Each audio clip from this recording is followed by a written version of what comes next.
in this text is a very familiar story of Shadrach, Meshach, and Abednego. And we know that they had made a decision that they were not going to bow down to images or give in to the whims of the king, even though they were in this kingdom. They were not a part of this kingdom. Why? Because they were the children of Israel. They had a different king that they served, and their king was God, was Jehovah, El Shaddai, Adonai. They knew him for themselves. They recognized that the God that they served was greater than all the gods of all the land. And so here they're in slavery, but even in slavery they're free. Come on, somebody, just get with me. I'm not going to be long. I'm going to preach it and I'm going to sit down. Hello. And so even though they were in slavery, they recognized that you can be in a place of depression, or you can be in a place of oppression where the enemy is oppressing you, but yet you still have freedom in your mind to serve God. We live in a country where things seem to be going out of whack. The devil is doing everything that he can to challenge the people of God. He's been doing it for hundreds of years. There is a thing going around where people still don't really know God for themselves. And they need to see faith. They need to hear faith. They need to see that there's somebody that knows God for themselves. And here in this story, one of the things we see more than anything is we see faith on display.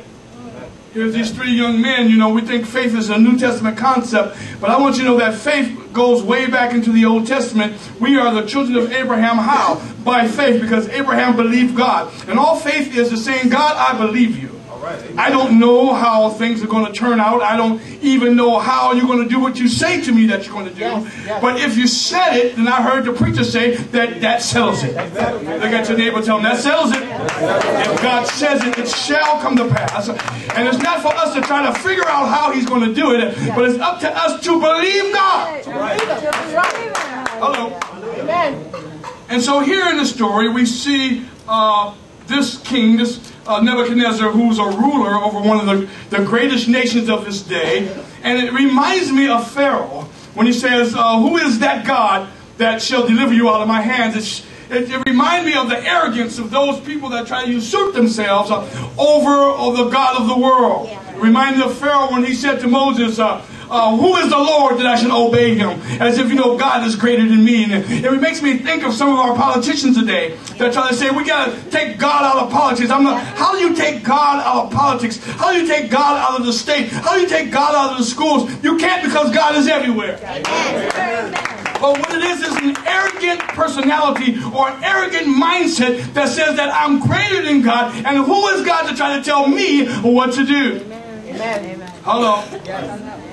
And so this question is asked, who is that God? And I want to try to answer the question this morning in a way that's understandable to us. Some things are very simplistic, and we need to grab the simplicity of the word and put it inside of our heart. Because there are too many of us that are whining and complaining about things that are so minute when we look at the scope of the greatness of God in comparison. God has left a trail of extreme examples to prove to the world that He is the God that's able to deliver. He asked a question, who is that God that can deliver you out of my hand? And so God, this goes down for 4,000 years. People are wondering, who is God? Where is God? Where is God in my situation? I want you to know, God has showed us through His Word that He is an extreme God. Amen. He handles extreme situations. Amen. This just happens to be one of many extreme situations that God deals with. This man heats the furnace up, and he throws these three boys into a burning fiery furnace. They fall into the furnace, and it's so hot, but yet they don't get heated up. They don't burn. They don't sweat. And at the end of this time, when Nebuchadnezzar pulls them up out of the fire, they don't even smell like smoke. It's hard to be in the midst of a fire and don't get the smell of smoke on you. You can just be around a cigarette smoker and walk off with the smell of smoke on you. So imagine being in the midst of a fiery furnace, and after so many days you come out and you smell like you just took a shower. Because that shows the power of God. Daniel, everyone knows the story, was thrown into the lion's den. The lions were very hungry. We know that by the end of the story. Because when those guys that threw him in get thrown in, the lions eat them up before they even hit the ground. They're so hungry they jump up in the air and catch them coming down. But yet when Daniel was put in the lion's den, the power of God held back the lions and delivered Daniel out of the midst of that situation. That was an extreme situation. Elijah, a simple man like we are, prayed and told the Lord, don't let it rain. Now how bizarre is that? If we saw somebody doing that, we'd think they were just straight crazy. But I remember that last storm that was going toward New Orleans or wherever it was headed. They had a group of saints out in front of the church, and the media tried to make fun of them. They brought the cameras down and they were out there praying, Lord, turn the tornado a different direction. Because their church was near the water. And they were walking around, you know how we do it. Oh Lord, oh shalom. They were speaking in tongues and everything. Had them all on camera. The next day the storm took a turn. And with a whole different direction. No, they ain't showing no more to give that. They don't want to give God the glory. But I was just fortunate enough to catch a glimpse of that situation. Because, see, some people have enough nerve to understand that we serve a God that deals with extreme situations. Amen. And Elijah said, listen, Lord, don't let it rain for the space of 3 years or the space of a year. And the Lord said, okay. And it didn't rain. It became a drought. There was no water. The cattle began to die. And Ahab finally ran up to Elijah and said, what have you done? Elijah said, I haven't done anything. You've done it.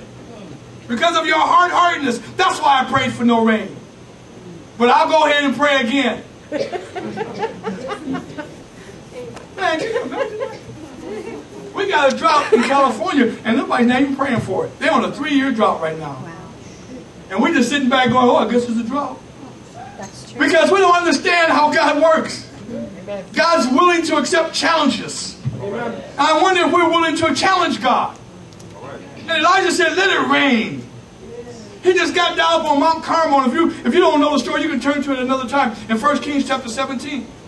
And then you get to chapter 18 around 42. He gets up on Mount Carmel and he bends down and he puts his head between his knees and he just begins to pray, Lord, let it rain. And he comes up and he looks, he don't see anything. And just because you don't see something doesn't mean nothing's happening. Hello. And he goes back and he prays again. He tells the servant, what do you see? He said, I see like a little small cloud. I don't think it's going to do much. He said, well, you better get up and run because it's getting ready to storm. And so Elijah jumps up and he runs and the storm comes because God is able to answer prayer in a dynamic, mighty, powerful way. Because that's the kind of God that we serve. Peter was cast into prison. And he was sitting up in prison and the people, they started having prayer meetings. They had a prayer meeting at the house. And they started praying, and they were praying so much, the Lord said, I got to do something because they're not going to stop praying. So he just went, and he just opened the prison door. Said, come on, Peter, you know, they're wearying me. And Peter thought he was dreaming. And he said, come on, get out, just get out of prison. He walks on down the street, he's like, what's going on? He didn't know what was happening. The thing that's funny, it wasn't Peter that was praying. I guess Peter was kind of content right where he was. He figured, well, this is where God has me, so amen. But the people wanted him out, and we want him out right now. I wonder how many people we want out of prison. I wonder how many people we want out of prison of drugs, in a prison of alcoholism, the slavery that they're bound to. Are we going to be able to pray to see them come out? We understand we serve an extreme God. They're praying up a storm. Peter goes to the house, knocks on the door, and the young girl, Rhoda, comes to the door, and he says, Peter. And she runs away. You know, open the door. This is the kind of God that we serve. Paul and Silas in the middle of the prison. Y'all know the stories. Hands in the stock, feet in the stocks, way down in the bottom of the prison, and start praising God. Just singing. What do you know about Jesus? He's all right. See now, these stories, they speak volumes to us. What is it they're saying to us?